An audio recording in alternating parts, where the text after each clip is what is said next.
11 नवंबर 2024 गुजरात के एक छोटे से गांव में फ्री हेल्थ चेकअप कैंप का आयोजन किया जाता है। अहमदाबाद की एक प्राइवेट हॉस्पिटल के द्वारा डॉक्टर ने कहा कि चेकअप बिल्कुल फ्री है और गवर्नमेंट स्कीम के अंडर ट्रीटमेंट भी बिल्कुल फ्री मिलेगा।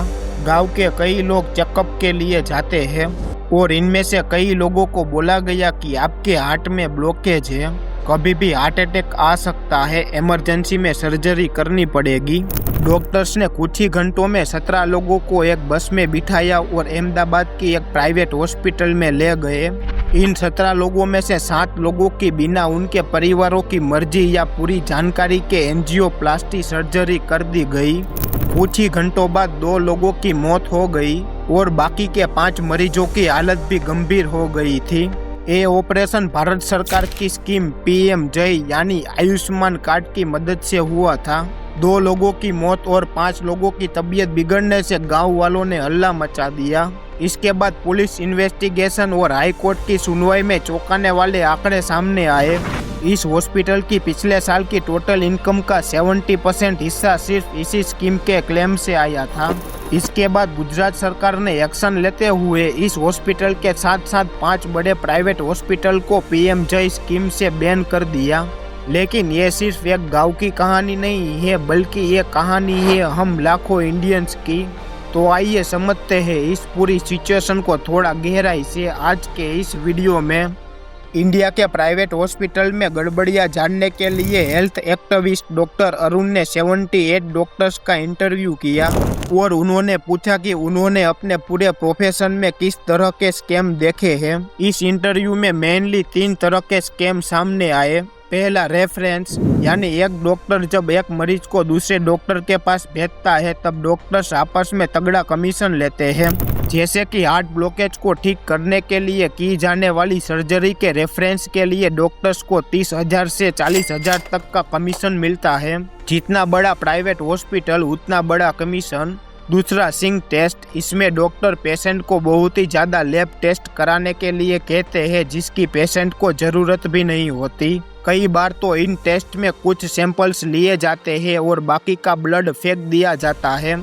उसके बाद जो टेस्ट नहीं लिए गए हैं उनकी फेक रिपोर्ट बनाई जाती है।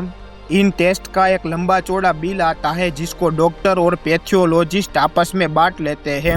और तीसरा, बिना जरूरत के सर्जरी करना, जैसे कि बहुत बार महिलाओं की बिना जरूरत के सी सेक्शन डिलीवरी कर दी जाती है जबकि नॉर्मल डिलीवरी से काम चलाया जा सकता था। इसके अलावा कई प्राइवेट हॉस्पिटल्स में डॉक्टर को डॉक्टर नहीं एक टारगेट मशीन की तरह देखा जाता है ताकि ज्यादा से ज्यादा कमाई हो सके।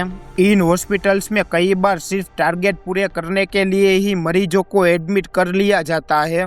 मैनेजमेंट कहता है इस महीने आईसीयू में इतने बेड भरने चाहिए, ओटी खाली नहीं रहनी चाहिए, जो मरीज ओपीडी में है उसे भर्ती करो, चाहे जरूरत हो या ना हो।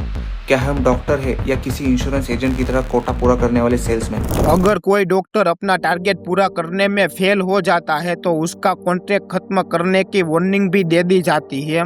ऐसा ही एक केस मध्य प्रदेश में सामने आया जिसमें पेशेंट नॉर्मल सा चेकअप कराने के लिए हॉस्पिटल गया, लेकिन उसे वहां पर जबरदस्ती आईसीयू में डाल दिया गया। फैमिली को कहा गया कि पेशेंट कोमा में है और सडनली 1 लाख रुपए जमा करने होंगे। सच तब सामने आया जब पेशेंट खुद आईसीयू से भागकर बाहर आया।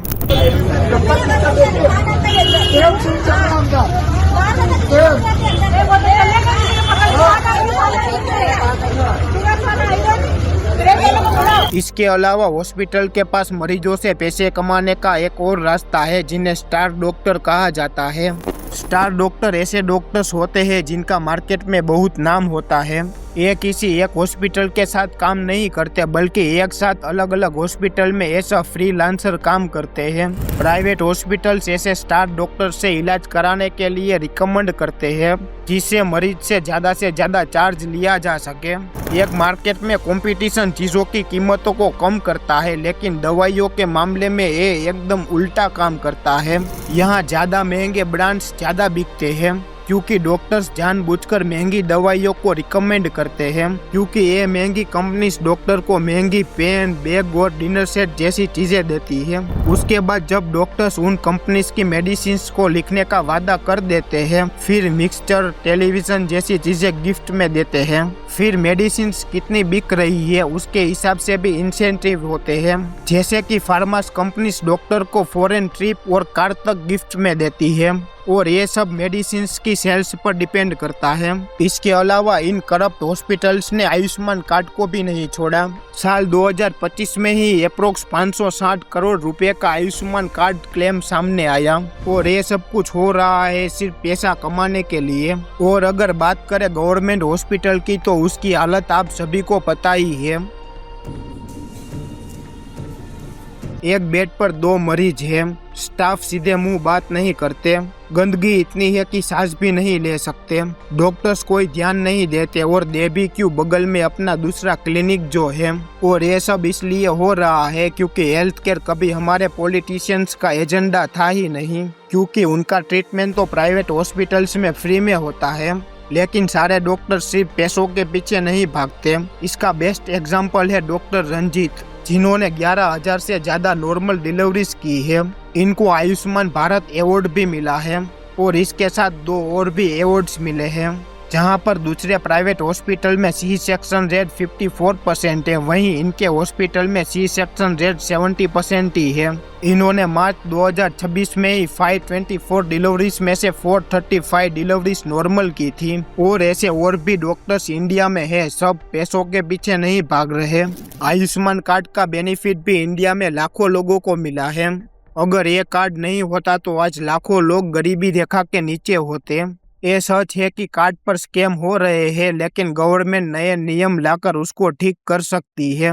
गवर्नमेंट हॉस्पिटल की सुविधाओं को सरकार कोशिश करे तो इम्प्रूव किया जा सकता है। लास्ट में मैं बस इतना ही कहूंगा कि इन सारी प्रॉब्लम्स की मार सिर्फ मिडिल क्लास ही झेलता है, क्योंकि अमीर लोग अपना इलाज प्राइवेट हॉस्पिटल में कर सकते हैं, लेकिन मिडिल क्लास सिर्फ एक बिल दूर है गरीब होने से।